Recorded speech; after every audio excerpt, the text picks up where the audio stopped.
vous la parole. Merci, Lauriane. Alors, oui, j'ai donc l'honneur de vous présenter notre conférencier, M. Allary. Serge Allary est responsable d'un projet visant à augmenter l'utilisation, le partage, l'adaptation et la production de ressources éducatives libres. Ce projet conjoint de l'Université de Sherbrooke, de l'Université de Montréal et de l'Université Laval, intitulé Fabrique REL, s'inscrit dans le cadre de mandats octroyés par le ministère de l'Éducation et de l'Enseignement supérieur et du plan d'action numérique en éducation et en enseignement supérieur. Monsieur Allary a été chef d'entreprise, consultant, membre de la direction de la faculté d'administration, directeur du programme MBA, directeur général de la Fondation de recherche en administration, directeur général du service de soutien à la formation, appui pédagogique et formation à distance, directeur du Centre universitaire de formation continue et directeur général de l'Agence des relations internationales de l'Université de Sherbrooke. Aujourd'hui, il est vice-recteur adjoint aux études, toujours à l'Université de Sherbrooke. Serge Allary a également été membre du conseil d'administration de plusieurs organismes liés à la formation et membre de la commission de l'éducation aux adultes et de la formation continue du Conseil supérieur de l'éducation du Québec. Serge Allary est titulaire d'une maîtrise en administration des affaires et d'une formation de 3e cycle en pédagogie universitaire. Alors, sans plus tarder, je cède la parole à M. Serge Allary.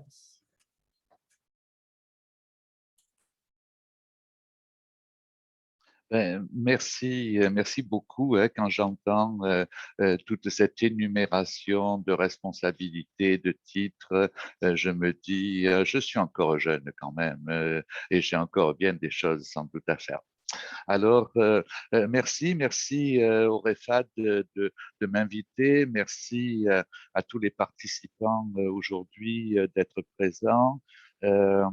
Je vais, comme ça a été dit, je vais vous parler de ce projet de Fabrique REL. Donc, je vais commencer à partager mon écran.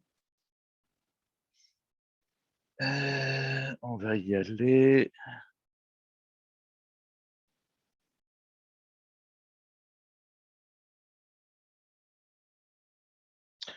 Voilà, donc peut-être vous dire que j'ai ma compagne pour cette présentation, Marianne Dubé. Marianne Dubé, c'est la coordonnatrice de la Fabrique REL, c'est la cheville ouvrière, mais c'est aussi l'âme de ce projet. Hein, le porte dans son cœur et sur ses épaules depuis le début.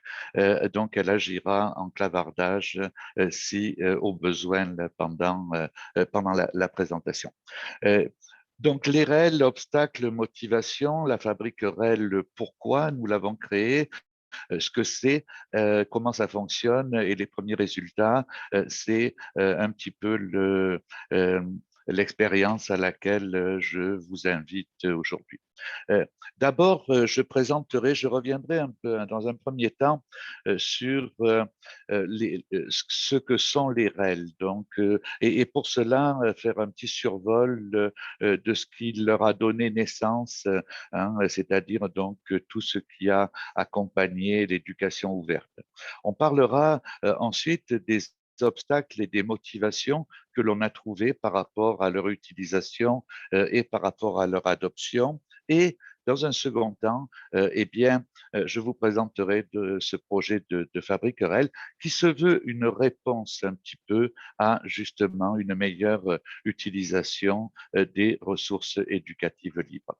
Je conclurai très rapidement en parlant de la vision du futur pour la Fabrique REL, puisque la Fabrique REL est soutenue financièrement par le ministère pour une durée de 4 ans, la durée du plan d'action numérique pour l'éducation du Québec. De quoi parle-t-on quand on parle de REL? Je dois tout d'abord vous dire que il n'y a pas de véritable consensus sur la définition d'une REL, hein, et que au Québec, en tout cas, les ressources éducatives libres, le livre en est encore à ses balbutiements, que ce soit au niveau universitaire ou au niveau collégial. Ce que je vais vous donner comme définition, donc, c'est celle qui a été retenue par la Fabrique Rel, c'est-à-dire donc de reprendre la définition qui avait été donnée par l'UNESCO et de l'enrichir, cette définition, par les travaux de Wiley 2014, qui précisaient un petit peu les permissions qui étaient données, donc ce que l'on entendait par le libre. Alors, on parle de ressources éducatives, hein, donc à ce moment-là, on parle de matériel d'enseignement, d'apprentissage, que ce soit des notes de cours, des études de cas, des vidéos de démonstration, tout ça, qui sont destinés donc au domaine public et publiés avec une licence qui permet donc l'utilisation, l'adaptation, la distribution à titre gratuit. Alors, j'insiste, pour nous, Fabrique Rel, on est resté avec l'idée de la gratuité, mais au niveau des REL, bien, il peut y avoir des ressources éducatives libres qui sont payantes. Libre n'est pas synonyme forcément de gratuit. Pour la Fabrique Rel, c'est le cas par contre. Et nous avons précisé cela, nous avons enrichi cela, comme je le disais, avec les travaux de Wiley, c'est-à-dire donc la possibilité de retenir, hein, la permission de le conserver, ne serait-ce que sur son ordinateur, la possibilité de réutiliser la ressource, hein, gratuitement dans un contexte divers, l'utiliser en classe, la présenter dans un colloque. Vous verrez là, dans cette présentation, il y en a des ressources éducatives libres qui sont là. La redistribuer, donc s'en servir, la rendre disponible sur son site de cours, dans son environnement numérique d'apprentissage, ou la distribuer en copie imprimée, parce que l'on souhaite, hein, en termes de développement durable, mais il y a encore des secteurs où c'est une obligation, pas tout le monde a un accès aux technologies comme on peut l'avoir nous en Amérique du Nord. La réviser, cette ressource, donc la permission que l'on a de la modifier, de l'adapter, de la contextualiser, de la mettre à jour, l'actualiser, la traduire, l'abréger, l'enrichir, etc., etc. Donc tout ce qui peut faire partie d'une révision d'un matériel pédagogique, comme nous le faisons d'ailleurs avec notre propre matériel. La possibilité aussi de la remixer, hein, c'est-à-dire donc de la combiner avec d'autres matériels, exemple créer une vidéo qui contient des images libres, intégrer un chapitre libre à un volume, donc à un autre ouvrage. Euh, Peut-être, avant de continuer, peut-être en termes d'avertissement, le mot libre est aussi utilisé dans d'autres sens, hein. On parle de libre accès quand on parle au niveau des publications savantes, et ça n'inclut pas le droit de le modifier, sauf exceptions qui sont bien notées sur les ressources. Alors, pour conclure, pour la Fabrique Rel, une ressource éducative libre, c'est un matériel d'enseignement, d'apprentissage ou de recherche qui permet donc les 5 R, retenir, réutiliser, redistribuer, revisiter, remixer, et qui est gratuit. Donc, et vous avez à gauche de mon écran une infographie que l'on retrouve sur le site de la Fabrique Rel qui reprend cette définition.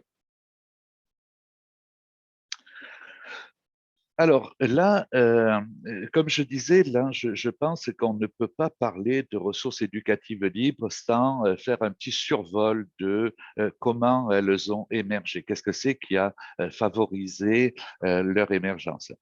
Particulièrement les mouvements, donc les mouvements sociaux pour le libre accès, open access, celui sur le savoir libre, celui sur la culture libre, hein, parce que au fond, c'est là le terreau qui a permis ces naissances.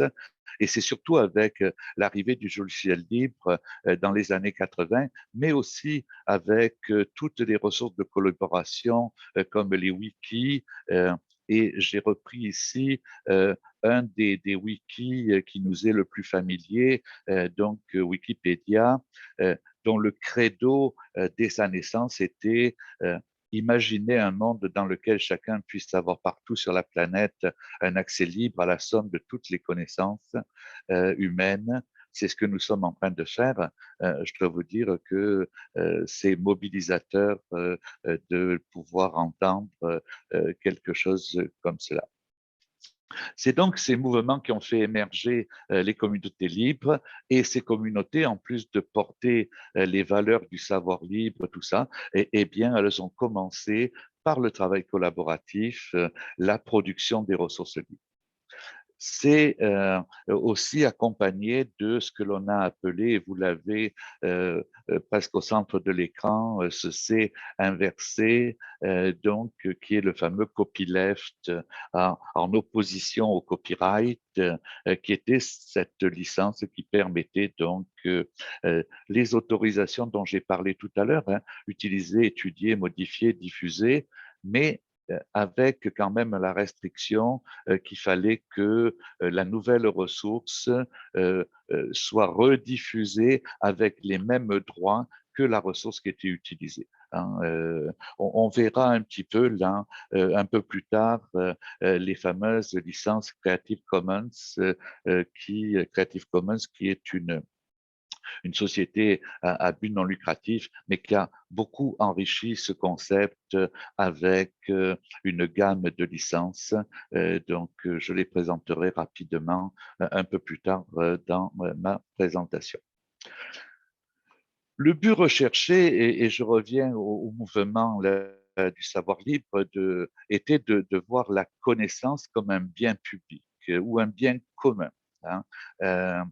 Au sujet de ce que l'on pourrait appeler la philosophie du libre, les créateurs, les adopteurs, les modificateurs peuvent voir leur œuvre comme une propriété qu'ils partagent, hein, ou comme une propriété qui ne leur appartient pas. Hein. Je dois vous dire que dernièrement, j'ai fait la lecture d'un article rédigé par deux conseillères de l'Université de Sherbrooke dans Perspective SSF, qui est la revue publiée par le service de soutien à la formation de l'université.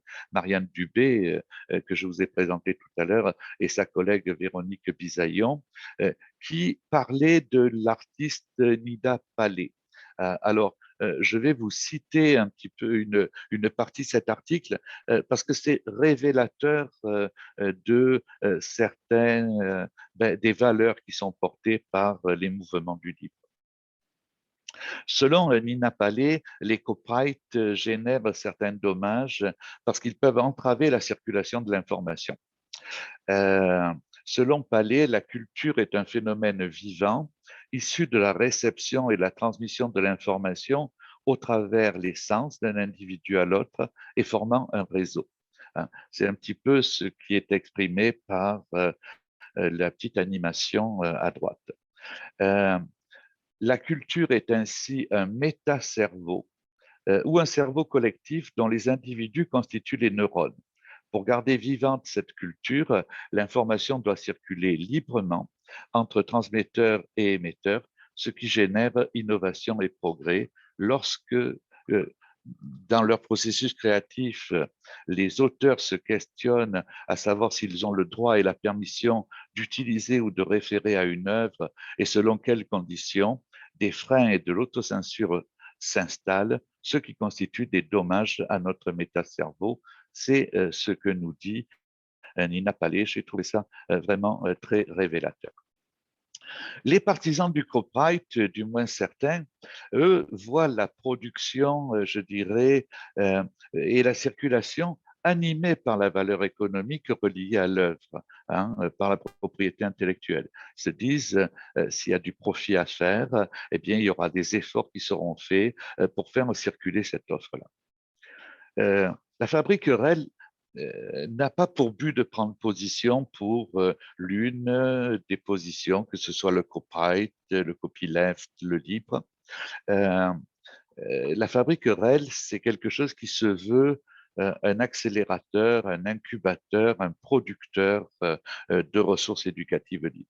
Donc, elle ne se situe pas comme un groupe, je dirais, normatif, un groupe activiste dans le bon sens du terme, sans d'ailleurs douter de l'utilité de ces groupes qui sont présents et qui font avancer les connaissances et qui permettent aussi, bien sûr, de stimuler l'utilisation et la production des ressources éducatives. Donc, ce débat, ces enjeux sur la propriété intellectuelle, je dirais, c'est peut-être le métafrein au développement des REL. Hein. Beaucoup de débats, quelquefois un petit peu houleux d'ailleurs, souvent riches et pertinents, mais reste quand même que justement là, savoir libre versus défense des droits d'auteur fait en sorte que ça crée pas mal d'hésitations. J'ai vu que nous avions comme participants à cette rencontre des personnes d'Afrique et notamment du Cameroun. Je les salue. Hein, c'est un continent que j'adore, l'Afrique.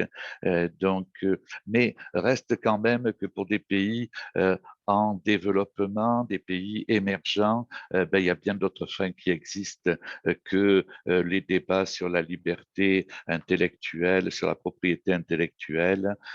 On peut citer là, par exemple, tout ce qui est inégalité dans l'usage des technologies. On peut citer la littératie, le niveau de littératie et notamment le niveau de littératie numérique. On peut citer bien sûr les budgets pour l'éducation qui même si on souhaite en avoir davantage pour faire encore mieux, reste que au Québec, nous nous situons bien au-dessus de ce que peuvent recevoir des universités africaines, qu'elles soient d'Afrique subsaharienne ou d'Afrique du Nord.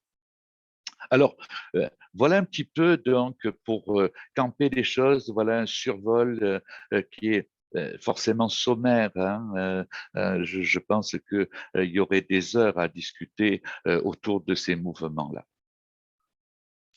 Donc, si le premier pourquoi des REL et le premier pourquoi de la naissance de la fabrique REL, c'est bien sur la base des valeurs à communiquer, à défendre le libre, eh bien, il y en a d'autres de motivation. La seconde, le rayonnement. Le rayonnement des personnes, le rayonnement des institutions productrices de réel, créatrices d'expériences éducatives de grande qualité, en libre bien sûr. C'est un petit peu aussi ce qui nous a poussé à développer ce concept, Université de Montréal, Université Laval et nous, et on aimerait, et ça je dois vous dire que tout de suite je peux lancer un appel, être rejoint par d'autres universités québécoises dans un premier temps, mais aussi par tout le réseau collégial et par les collèges privés. On va voir quelle stratégie on a pris pour pouvoir le faire un peu plus tard.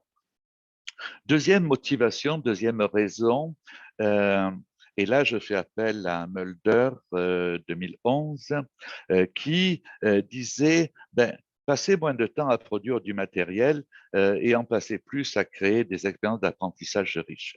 Donc au fond, c'est de dire plutôt que d'aller, et j'y vais à la troisième raison, plutôt que de réinventer la roue, eh bien, utilisons le matériel développé par un collègue et passons plus de temps à essayer là, de créer des expériences d'apprentissage qui vont améliorer la réussite et la persévérance de nos étudiants. Réinventer la roue, je dois vous dire que, excusez-moi, c'est malheureusement assez commun, hein.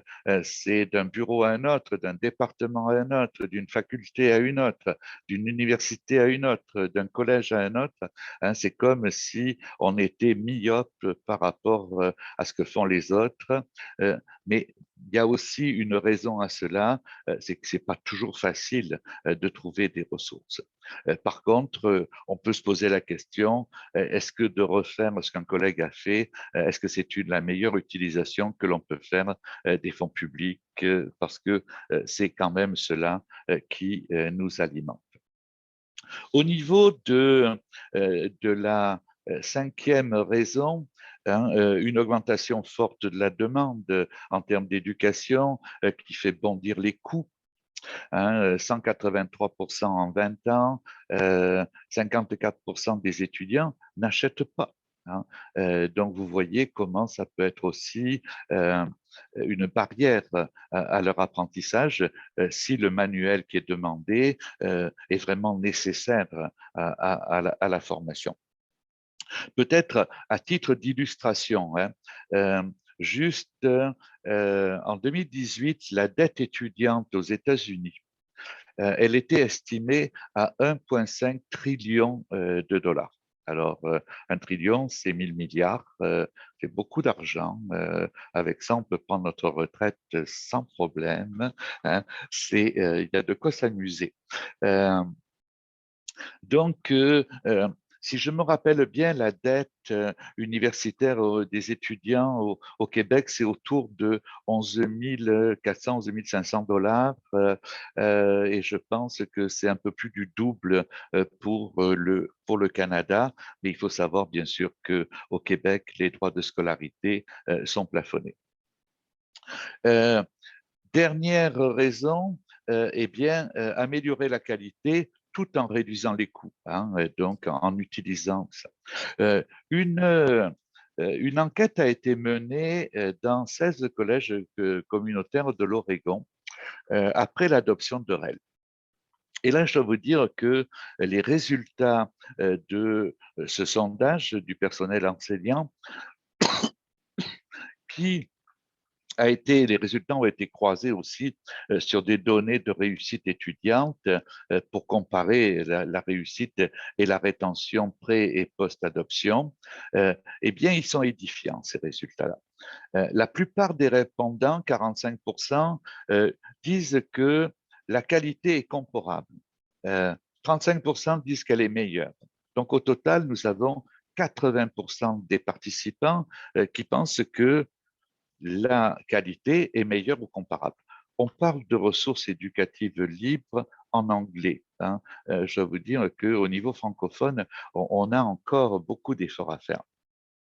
Les répondants estiment à 60% que ça n'a rien changé à la préparation des étudiants, 30% disent qu'ils sont mieux préparés et 10% disent qu'ils sont beaucoup mieux préparés. Donc, vous voyez que ça peut avoir aussi euh, un impact sur la motivation des étudiants. Les répondants aussi estiment à 40% que les étudiants sont autant engagés qu'avant l'adoption des REL et que 18% sont beaucoup plus engagés. Donc, ce facteur motivationnel. Et déjà, pour ouvrir sur les motivations à adopter des REL, eh bien, 90% des enseignants qui ont été interrogés disent que c'est pour réduire les coûts pour les étudiants, hein. Ça, c'est vraiment le premier motif. D'améliorer l'accès au matériel de cours, 65%, de faire plus d'innovation pédagogique, hein. Donc, on revient un petit peu sur Mulder, hein, 60%. Et les histoires de succès de leurs pairs, de leurs collègues, agissent pour au moins 25% dans l'adoption donc, qui a été faite au niveau de ces ressources éducatives. Alors, voilà les raisons qui sont derrière les ressources éducatives libres. Voilà les raisons qui sont derrière la création du projet de Fabrique REL. Je vais juste faire une petite pause pour prendre un peu d'eau.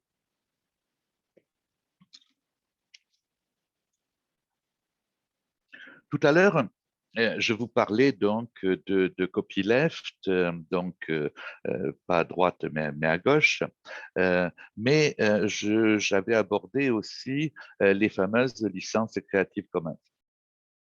Euh, les plus courantes, il y en a 6, et je ne parlerai pas de Creative Commons 0 qui se veut un peu l'équivalent du domaine public parce qu'elle se heurte à certaines réglementations et notamment chez nous.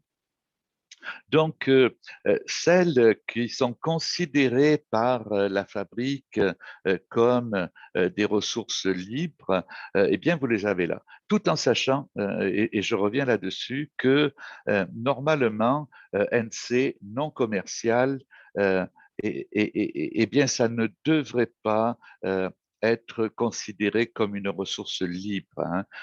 On interdit quelque chose, les libristes, là, euh, euh, je ne sais pas, il y a peut-être quelques poils qui se hérisseraient si je leur disais que en mettant un C, on a encore quelque chose de libre. Mais pour la fabrique, et bien qui se veut là justement adopter une posture plus pragmatique, non normative, certaines pas dogmatiques, et je veux accuser personne de vouloir pousser un dogme là-dessus, mais davantage d'inciter à.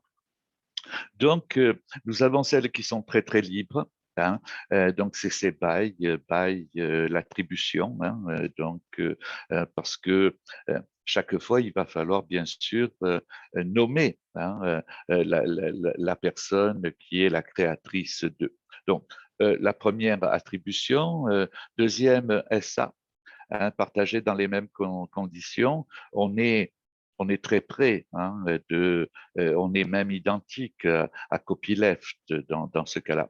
Non commercial, donc vous pouvez l'utiliser, mais pas d'usages commerciaux et pas de modification ND. Ben là, on est loin d'être dans le libre. Alors, comme je disais, pour la fabrique REL, étant donné qu'on veut lancer un mouvement, on ne va pas se limiter uniquement à CC BY ou à CC BY SA. On va aussi jusqu'à NC, donc NCSA par dérivation. Alors, voilà ce document que vous avez à l'écran est encore une infographie créée par la fabrique REL et vous allez le retrouver sur le site de la fabrique.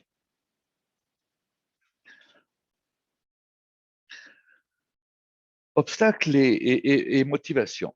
Donc, en plus de celles que je vous ai citées, nous avons au tout début de la fabrique REL lancé une enquête auprès du mouvement du milieu universitaire québécois et autour je pense qu'il y avait 4 universités, Sherbrooke, Laval, l'UDM et l'UQAM, pour comprendre un petit peu les pratiques et les postures des enseignantes et des enseignants par rapport au REL, de découvrir les besoins des REL. Ça nous permettait justement de poser les premières bases des actions pour la fabrique REL, connaître leurs besoins en termes de production et de conception et nous avons eu 535 répondants provenant de 5 établissements, donc j'en ai oublié un. Je ne sais pas, Marianne, si tu l'as en tête, tu peux peut-être le mettre dans le clavardage et je t'en remercie à l'avance. Premier, les résultats qui me semblent les plus significatifs et que je vous partage aujourd'hui, tout d'abord, la connaissance et la compréhension des REL concernant donc leur recherche. Vous voyez que 84% ne savent vraiment pas comment aller rechercher une REL et il y en a 2% des personnes interrogées qui se disaient assez expertes là-dedans. Au niveau de l'adaptation, en fonction d'un besoin précis, encore une fois, faible ou inexistant, 80%. Ce qu'on retrouve le plus, c'est au niveau des licences d'utilisation, ça a l'air d'être un peu plus connu, mais reste quand même que c'est tout juste 22% qui disent connaître cela. Au niveau de la sélection, on rechute à 19%. Quand on a interrogé les personnes sur qu'est-ce que c'est qui était utilisé, quel type de REL étaient vraiment là les plus importantes, ou du moins ils avaient utilisé, eh bien ce que vient en premier, c'est les textes, donc les articles, les illustrations, les images, les vidéos, donc entrevues en vidéo, tout ça. Donc au fond, on voit qu'il s'agit d'éléments surtout qui sont associés à un cursus académique. Hein. J'ai un contenu, je vais aller chercher une image pour illustrer une présentation PPT que je vais faire, hein, ou je vais aller chercher un article pour le donner en lecture à mes étudiants. Donc, on n'est pas vraiment dans de la création de matériel pédagogique, mais davantage dans de l'illustration d'un matériel existant, voire un certain enrichissement de ce matériel. À quelle fréquence utilisez-vous des REL? Eh bien, 25% nous disent qu'ils en utilisent plusieurs fois par année, mais je dis bien, ça, il faut le ramener avec le type de REL qui sont utilisés. Donc ça veut dire que 25% des gens disent plusieurs fois par année, je vais aller chercher des images libres, des textes libres pour enrichir mon matériel de pédagogique. Les caractéristiques essentielles d'une REL que vous avez que vous ayez envie d'utiliser, il faut qu'elle soit facilement modifiable, accompagné d'un scénario pédagogique. Vous voyez, 55% nous disent que c'est important. 60% souhaitent que et trouvent que c'est nécessaire qu'elle soit répertoriée de manière à faciliter sa recherche. 34% intéressant, donc là on est vraiment à 94%. Accompagné d'éléments modulables, encore une fois, hein, on a 92%, 91% des personnes qui nous répondent que c'est important. Alors, je vous présente rapidement ces statistiques parce qu'elles nous ont servi de base aux actions prioritaires de la Fabrique REL. En dernier lieu, toujours avec cette enquête de terrain, quel soutien vous avez eu? 80%, pas du tout. Quel soutien vous souhaiteriez avoir? Eh bien, c'est vraiment là corrélé énormément avec ce que l'on a vu avant. Donc, l'aide pour la recherche, l'aide pour la réalisation, l'aide pour le choix des licences, l'aide pour le design pédagogique et autres. Peut-être ça, c'est quand même assez intéressant aussi. On leur avait posé la question, est-ce qu'un suivi d'utilisation inspiré de Google Scholar, par exemple, est-ce que c'est quelque chose qui vous inciterait à produire ou adapter davantage de REL? Et vous voyez, 43% ont répondu oui, 41% ont répondu peut-être.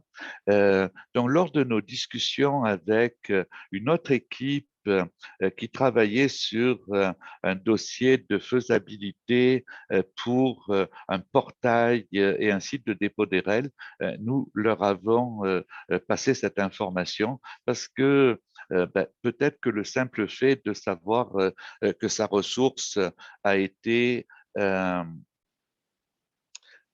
comment dire, a été utilisée, a été donc téléchargée X fois, ça peut être motivant pour la personne de continuer. Barrières et motivation, toujours sur la base de cette enquête, mais aussi au niveau de notre expérience terrain de la Fabrique REL. Principale barrière, la difficulté à les trouver, la difficulté à rechercher. Deuxième barrière, le manque de temps. Hein, et puis dans ma carrière professorale, c'est pas avec ça là, que j'aurai une grosse promotion de carrière. Le manque d'infos, hein, ce qui alimente certaines peurs. Si je l'utilise, est-ce que j'ai vraiment le droit de l'utiliser? Comment je peux l'utiliser? Ça, c'est au niveau des professeurs. Par contre, pour eux, les motivations, la pression étudiante, y compris le désir qu'ils ont de faire diminuer les coûts pour les étudiants. L'idée de l'édition collaborative, hein, de travailler à plusieurs, hein, et bien sûr l'adaptation de REL qui pourrait être un gain de temps. Les conseillers pédagogiques que nous avons rencontrés, eux, ben, les barrières, c'est qu'ils préfèrent produire leur propre matériel. La propriété intellectuelle appartient à l'employeur. Alors, est-ce que moi, en tant que salarié de l'université, j'ai le droit de dire ce que j'ai développé, je le mets sous CC BY? Non, il faut que que je fasse appel à mon autorité, à mes supérieurs, et ça va dépendre donc de la position qu'il peut y avoir par rapport à ça. Sentiment d'appartenance à à une communauté et d'y contribuer, ça c'est un élément motivationnel que l'on va retrouver au niveau des conseillers pédagogiques. Les bibliothécaires par eux-mêmes ne se sentent pas complètement experts au niveau des licences. La propriété intellectuelle, comme pour les conseillers pédagogiques, appartient à l'employeur. Et la recherche et les dépôts de REL francophones sont beaucoup plus difficiles que ce que l'on peut retrouver au niveau des REL en langue anglaise. Par contre, je dois vous dire, et puis on en a une particulièrement qui travaille avec nous à la fabrique, qui est une bibliothécaire de l'Université de Montréal. Je vais la nommer parce que chaque fois je salue son engagement, Marie-Lou Bourque, qui vraiment là, croit peut-être plus que quelqu'un d'autre encore à l'importance du livre, mais en règle générale, c'est assez partagé par l'ensemble des bibliothécaires, du moins par l'ensemble des bibliothécaires qui ont participé jusqu'à maintenant aux actions de la Fabrique REL.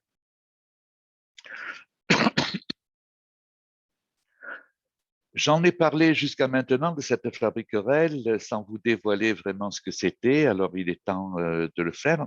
Alors, qu'est-ce que c'est la Fabrique REL? Peut-être, pour la petite histoire, quand est apparu, quand a été publié le plan d'action numérique en éducation du Québec, eh bien, j'étais à l'époque directeur du service de soutien à la formation de l'Université de Sherbrooke. Et donc l'unité qui s'occupe de la formation à distance et de l'innovation pédagogique et du soutien pédagogique. Et avec mon collègue et homologue, mes collègues et homologues, Nicolas Gagnon de l'Université Laval et Bruno Paul-Hubert de l'Université de Montréal, on s'est dit, ben, avant qu'ils aillent trop loin, on pourrait peut-être leur suggérer quelques idées. Et le plan de match, c'était que chacun réfléchisse à une idée et on aurait là 3 idées à exposer et ensuite, eh bien, on se rassemblerait tous les 3 autour de l'idée qui aura été retenue, si tant est bien sûr qu'une idée serait retenue par la direction du bureau de mise en œuvre du plan d'action numérique. Alors, nous avons rencontré Joël Bernard, il y avait aussi Marie-Noël Sergerie qui était à cette rencontre. Et c'est l'idée du projet REL qui l'a emporté. Donc, au fond, le projet de Fabrique REL, c'est l'idée de 3 universités, du moins 3 directions de services pédagogiques d'université, mais c'est un projet du plan d'action numérique en éducation et en enseignement du gouvernement du Québec. D'ailleurs, la Fabrique REL, jusqu'à maintenant, est financée par le ministère pour l'ensemble de ses actions. Et elle sera encore financée pendant 2 ans. Donc, au niveau du futur de la Fabrique REL, eh bien, il faudra se poser la question peut-être justement de varier les sources de financement ou du moins d'en trouver d'autres. Je suis en train de regarder l'heure et je ne veux pas vous tenir là des heures et des heures avec ça. Je vais peut-être passer très rapidement sur les objectifs de la Fabrique REL. Donc, on en a parlé tout à l'heure.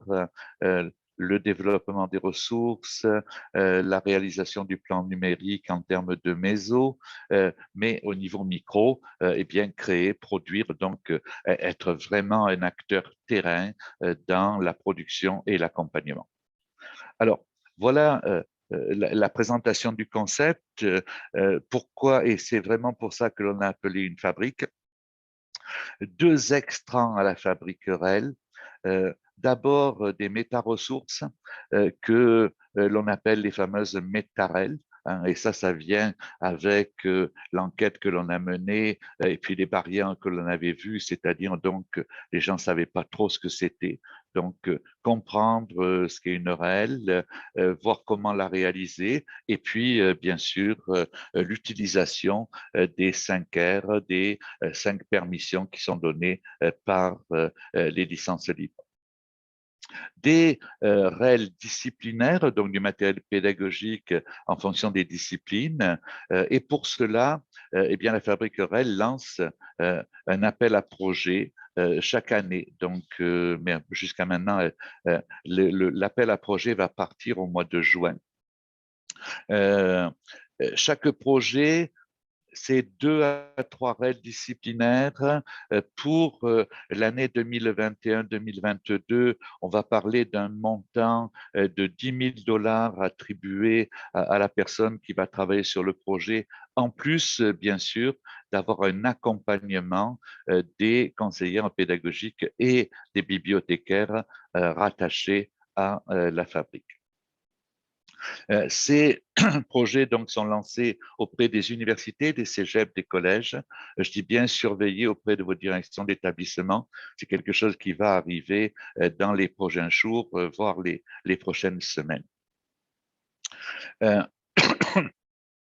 jury de sélection par rapport à ces projets. Nous allons en retenir 7 le 2021-2022. Nous en retiendrons 9 pour 2022-2023. D'ailleurs, en 2022-2023, le montant qui sera attribué sera de 15 000 $, donc un peu plus élevé parce qu'on aura un peu plus de temps pour faire cet accompagnement.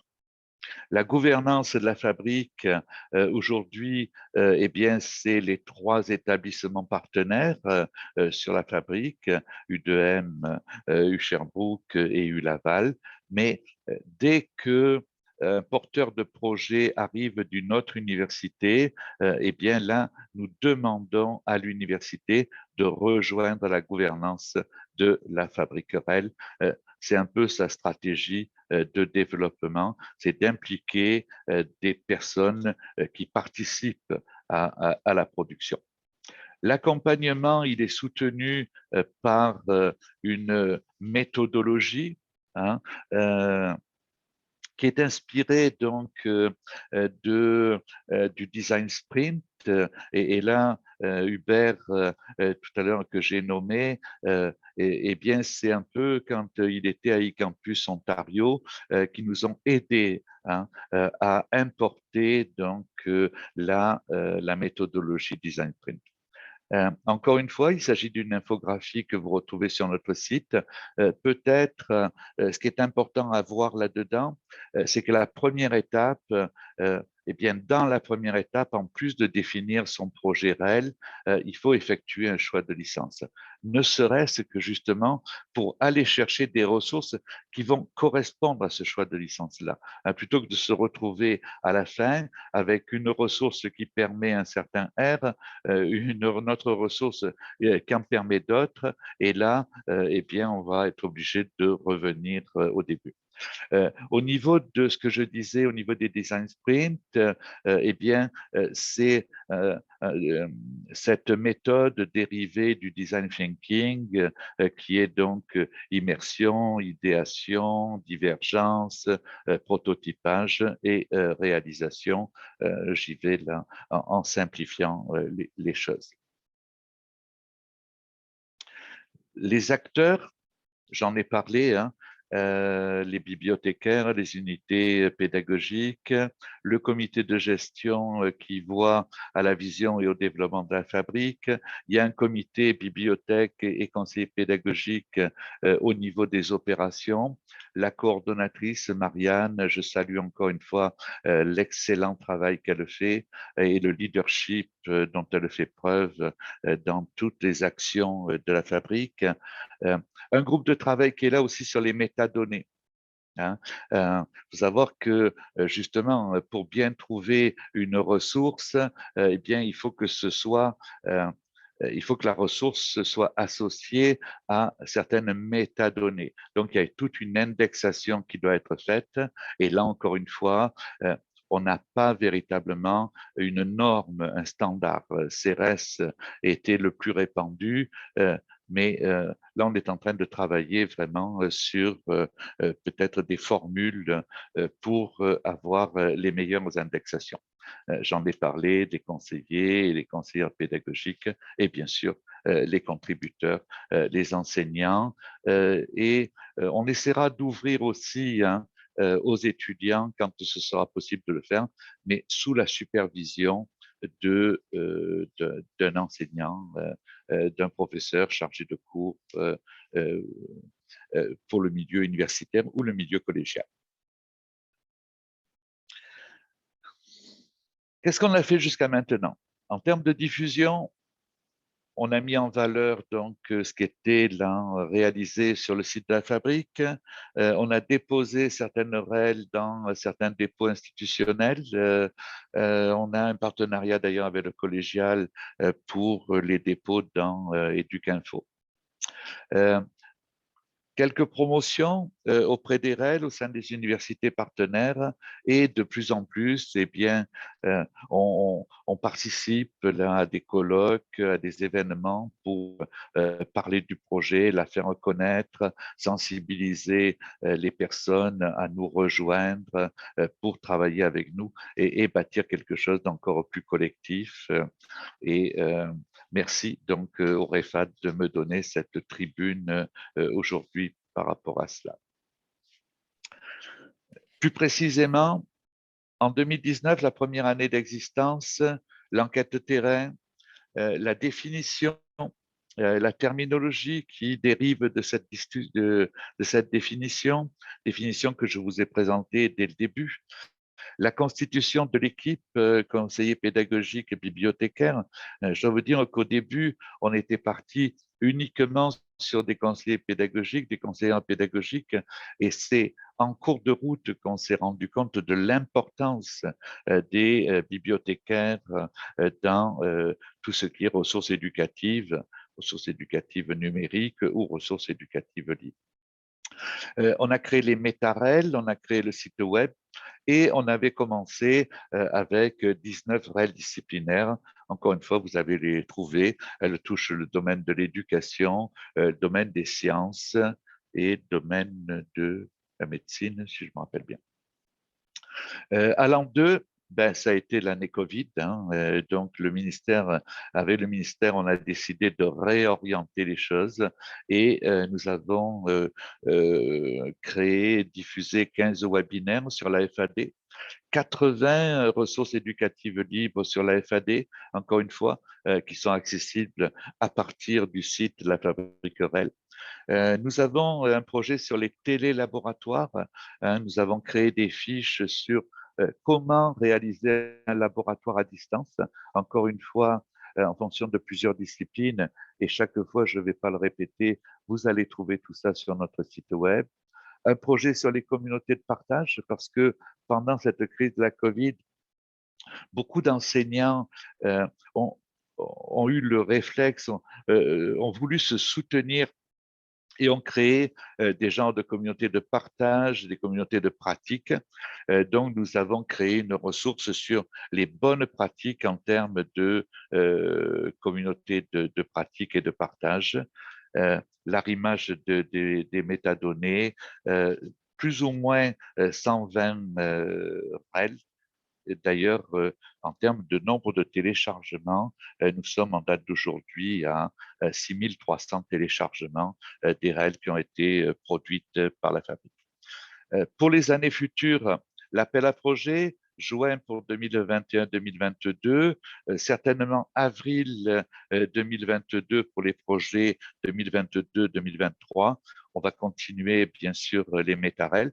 On va profiter aussi des projets qui vont être portés par d'autres universités pour former, hein, faire un renforcement de compétences dans leurs universités, de façon à ce que ensuite ça ait un effet multiplicateur et que la production de REL se fasse directement chez eux. On veut faire aussi un petit sondage sur les disciplines là, qui seraient les plus intéressantes pour la production donc, de REL. Les défis, manque de temps, je l'ai déjà dit, hein, défis pour la création et la diffusion. Ça semble plus facile de créer une REL avec un nouveau contenu à laquelle on en ajoute d'autres, plutôt que de créer une REL dès le début ou déposer ses REL. Ça, c'est vraiment le gros défi au niveau du Québec, parce que il faut qu'on puisse les moissonner, ces REL, hein. Il faut qu'on puisse les trouver. Les projets interétablissements, interservices, des défis d'organisation, de communication, d'harmonisation des processus, c'est pas facile.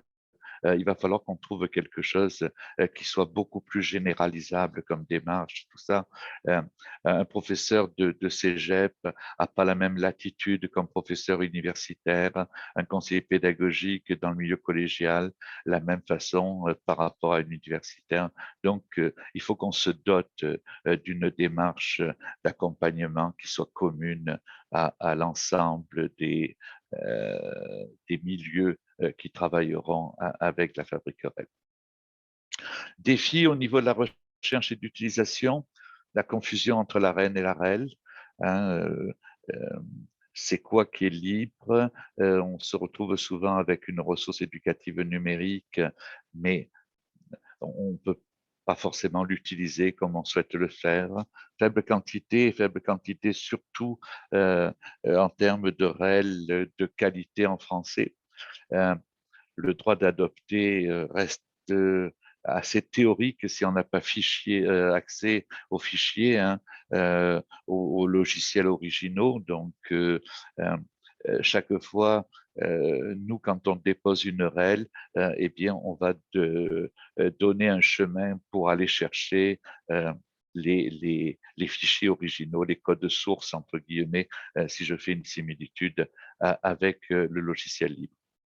Les licences, je vous les ai présentées rapidement, mais c'est un peu plus complexe qu'il n'y paraît, hein.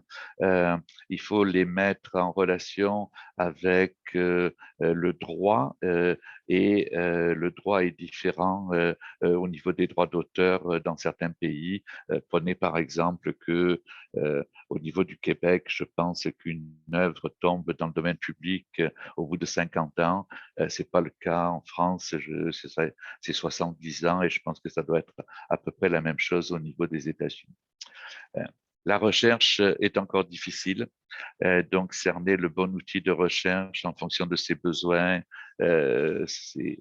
et tout ça. Qu'est-ce qu'on vise dans l'avenir? Développer davantage de métarel. On pense que pour enlever les freins, il faut que les personnes aient une meilleure connaissance. Donc, et il y a aussi certains stéréotypes, certaines légendes urbaines qu'il faut enlever par rapport à cela. Il y a certains scénarios catastrophes qui se sont mis à circuler à un moment donné. Et donc ça a encore fait en sorte que certaines personnes ont freiné davantage.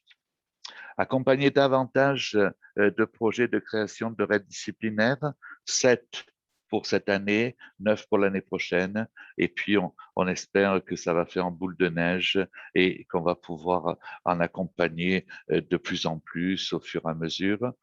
Faire la promotion, se faire connaître davantage. On essaie de se rapprocher des réseaux existants. Et je m'adresse un peu à tous les participants aujourd'hui, hein. Si vous voulez participer à la connaissance et même aux actions de la Fabrique REL, n'hésitez pas à nous contacter. Vous avez nos coordonnées sur le site fabriquerel.org. Ultimement, ce qu'on souhaite, et c'est un petit peu là, vraiment la grande vision du futur, c'est sortir du Québec, faire en sorte que la fabrique REL fasse des émules, fasse des petits auprès d'autres universités, d'autres collèges en francophonie. Parce que je dis bien, on a un rattrapage énorme à faire dans l'utilisation du livre par rapport à nos collègues des milieux anglophones. Alors, voilà un petit peu ce que je voulais vous présenter aujourd'hui. Euh, euh, Pourquoi on a créé cette fabrique, les résultats que l'on a eus. Euh, je pense que c'est sûr que l'année de Covid nous a ralenti pas mal, mais de notre côté, nous a permis de développer beaucoup au niveau de la FAD. Hein. Vous avez vu comment cette période de Covid a été un grand accélérateur hein, pour la formation à distance. Je conclus là-dessus en vous remerciant de votre attention. C'est nous qui vous remercions, M. Allary, pour ce riche partage, l'évidence de vos collaborations, l'avènement des communautés d'apprentissage, votre réflexion sur vos processus et la volonté là, de l'amélioration continue, et bien sûr, tout le répertoire de ressources qu'offre la Fabrique REL. On passe à une courte période de questions, donc vous allez avoir l'occasion de poser des questions à M. Allary. Puis j'invite Olivier Chartrand à briser la glace. Bonjour tout le monde, bonjour à tous et à toutes. Heureux de vous recroiser, M. Serge Allary. J'ai beaucoup apprécié votre présentation ce matin. Puis, je reviens au petit gif animé qu'on a eu au tout début avec les deux petits bonhommes là, qui se partageaient d'une façon très humaine le côté pédagogique et technologique. Il y a toute une valeur derrière, je pense, les REL, puis un mouvement de culture de partage pédagogique entre étudiants, profs et professionnels. Le leadership pédagogique, les communautés d'apprentissage, d'appui, je trouve ça très, très, très intéressant.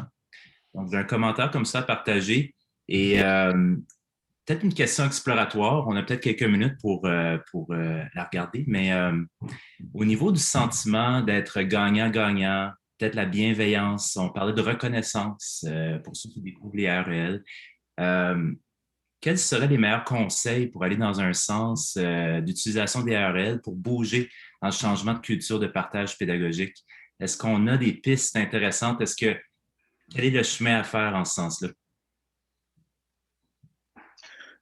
Ben, je ne sais pas, vous comprenez bien. D'abord, ça me fait plaisir de vous retrouver aussi, Olivier. Olivier, on s'est croisé à un moment donné dans le cadre de l'ACDOLF et j'avais beaucoup apprécié tout l'apport de Olivier. À l'époque, vous étiez à l'université de Moncton, si je me souviens bien. C'est ça. Donc, ça me fait vraiment plaisir de vous revoir, Olivier. J'ai pas de solution, mais je dois dire que une des solutions, d'après moi, réside dans la pédagogie en elle-même. Je pense que en termes de carrière professorale, donner plus de place à l'innovation pédagogique plutôt qu'à la recherche disciplinaire permettrait, donc ce serait déjà un premier gain. Hein. Bon. Et associer à cela peut-être tout un processus de valeurs qui entoure l'œuvre pédagogique pourrait permettre un meilleur élan que celui que l'on a aujourd'hui. Mais déjà, je dirais le frein à la production des REL, c'est le frein à la production des ressources et de l'innovation pédagogique en général. Merci beaucoup. Et là, je suis rendu dans le milieu collégial. Donc, on pourrait peut-être se parler un jour dans ces échanges avec la Fabrique REL. Quand vous voulez, Olivier. Superbe. J'invite les gens s'il y a des questions. Il y a probablement M. Lalande et Boris. Boris, oui. Donc, M. Lalande en premier, par après c'est Boris. Super. Bonjour Serge, merci de la présentation, puis félicitations à toute l'équipe pour les avancées du projet. Là, c'est impressionnant et super encourageant. J'aurais deux questions très courtes en fait, Serge. D'une part, c'est l'implication des facultés de l'éducation, entre autres éventuellement celle de Sherbrooke, dans la formation initiale pour la conscientisation des futurs enseignants au niveau de la culture de la ressource éducative libre et du partage? Ça, c'est ma première question. Et ma deuxième question, puisque tout cela s'inscrit dans le plan d'action numérique du Québec, est-ce que vous avez établi ou est-ce que vous pensez un jour établir des liens aussi avec toutes les activités des récits qui ont aussi des ateliers sur le développement des ressources éducatives libres pour qu'il y ait un certain pont entre le secondaire et le post-secondaire? J'ai pas de réponse à ta deuxième question, Hubert. J'en profite pour dire que Hubert a été un de nos cobayes quand nous avons lancé notre premier design sprint. Il a bien voulu accepter de venir y participer et puis de nous donner une rétroaction, et ça nous a été très très utile. Donc pour la deuxième question, non, on n'a pas eu là véritablement ces discussions avec le ministère, on les a pas encore au niveau de la fabrique. Par contre, je pense que ce sera important de s'y attacher. Pour la première, quand tu parles de notre faculté d'éducation, eh bien, je dois te dire que, de façon générale, à l'université de Sherbrooke, je ne peux pas parler pour les autres universités, on a assisté à un grand engouement par rapport au livre. Donc, au fond, je dirais ça a été une amorce, et aujourd'hui, beaucoup de professeurs le font de leur propre chef. Donc, ça a été le cas. Au niveau de notre faculté d'éducation, eh bien, nous avons un pôle d'innovation technopédagogique qui est associé à la Fabrique REL et qui a commencé à lancer des projets qu'il finance pour des étudiants, pour que ces étudiants créer des ressources pédagogiques sous la supervision donc d'un enseignant. Alors, cette sensibilisation, elle ne se fait peut-être pas forcément par un discours, mais elle se fait davantage par des actions et des expériences que l'on veut faire mener aux étudiants. Merci beaucoup. Boris, je pense que c'est à ton tour.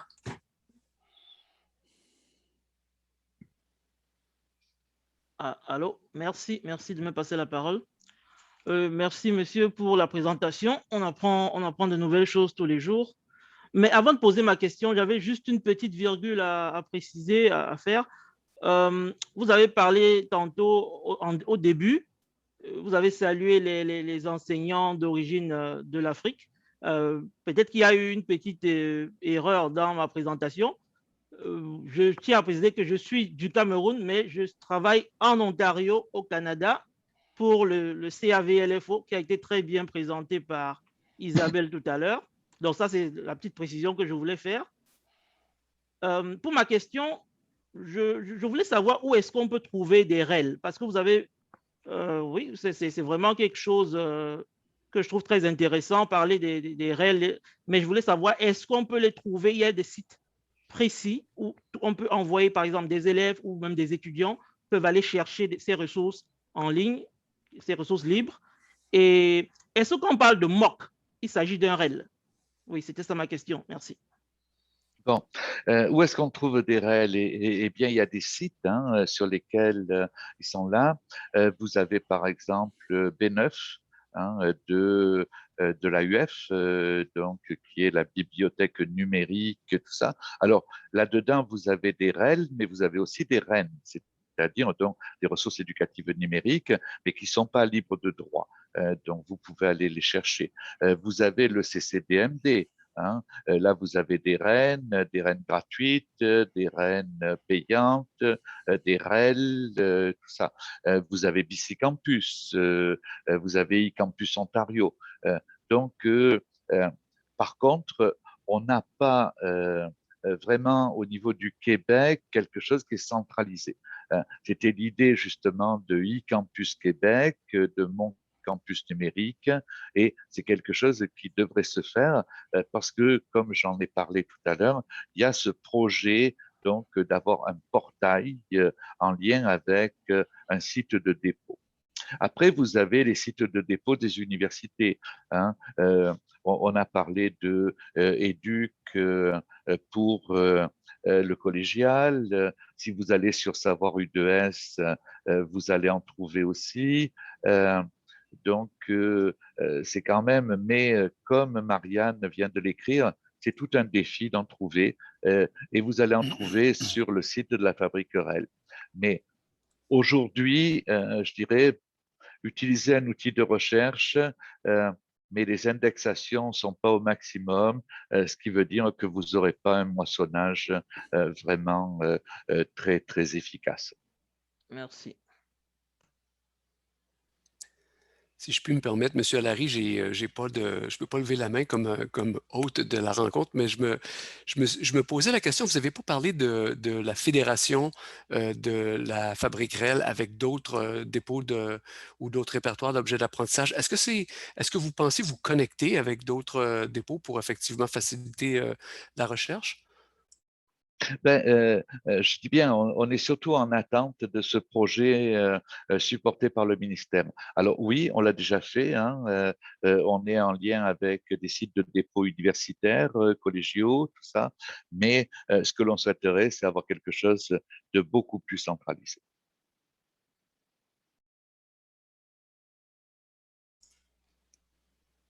Et puis, un des freins à l'adoption des ressources éducatives libres, c'est effectivement l'indexage des ressources qui est en soi un travail important.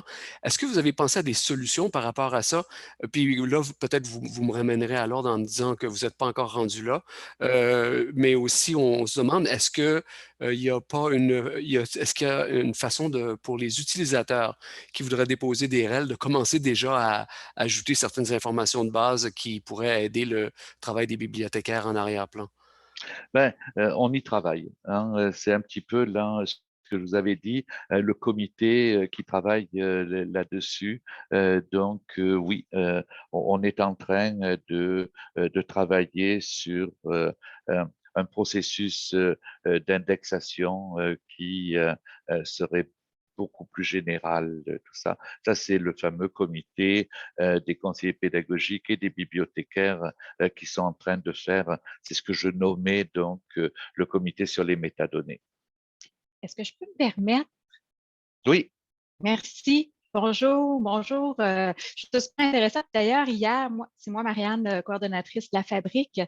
En fait, concernant votre question sur les métadonnées, hier, on a eu une rencontre de travail très, très riche là, avec le groupe de métadonnées. On est les 3 établissements présentement affiliés et on a fait une bonne recherche. On est allé voir CERES, Campus, le LICEF, pour aller chercher les schémas de métadonnées. Ce qu'on s'est rendu compte, on est allé voir OIR Atlantique aussi. On est allé voir à Concordia. Tu vois, avec Pressbook, c'est juste des tags qui sont utilisés. Ce n'est pas nécessairement un schéma de métadonnées. Donc là, on arrive avec un bordereau arrimé. On est en train de travailler là-dessus. On a eu une rencontre très riche, ce n'est pas notre première, donc on arrive plutôt à la fin. Nous, on est d'accord qu'une fois que ça va être mis en place, notre bordereau arrimé inter-établissement, parce qu'on utilise nos dépôts institutionnels temporairement, en l'absence d'un vrai dépôt qui permet le multimédia et aussi tous les plus-values d'un dépôt de REL comme OER Commons, par exemple. Mais on pourra partager aussi le schéma des métadonnées, puis on est tout à fait conscient aussi que ne pas savoir où ni comment trouver des REL, c'est un frein. Et aussi avoir la limitation de ne pas avoir ce dépôt pour y indexer avec des métadonnées pour retracer ces ressources-là, c'est aussi un frein là, au partage des ressources, puis à la bonne circulation aussi là, des connaissances et des ressources. Tout à fait d'accord. Tout à fait. Si tu permets, Marianne, en complément à cela, si on a débuté un peu plus tard sur les indexations, tout ça, c'est qu'on était en attente du groupe de travail sur le portail REL. Et on pensait que c'était eux qui nous amèneraient ces schémas donc d'indexation, tout ça. Aujourd'hui, oui, on se rend compte à quel point c'est important et donc Marianne vous a donné des détails très techniques par rapport à ça. Merci beaucoup, Monsieur Allary, pour la présentation, puis Madame Dubé pour la présence très active sur le forum de discussion. Est-ce qu'il y a encore des questions? Je ne voyais pas de main levée, puis pas de questions dans le forum de discussion non plus. Et merci beaucoup pour cette présentation très, très intéressante. Puis je vais vous inviter tous à revenir cet après-midi pour 2 ateliers débat. Donc, on aura un premier atelier débat à 13h à l'heure de l'Est. Donc, je vous laisse faire la conversion selon votre fuseau horaire. Les 2 débats dans la salle Fredericton et la salle Trois-Rivières porteront sur la pédagogie active et les compétences. Et ensuite, à 15h, toujours heure de l'Est, les débats ateliers porteront sur l'adaptation pandémique. Je remercie tout le monde d'être venu ici. Je voulais juste vous rappeler que toutes les présentations seront en ligne quelques jours après le grand rassemblement. Mais je vous invite quand même à participer activement aux ateliers débat parce qu'il n'y a rien de plus authentique que le lien puis l'échange avec nos pairs. Je vous remercie, puis on se voit à 13h, heure de l'Est ou autre heure si vous êtes sur un autre fuseau. Merci beaucoup. Merci. Bon appétit.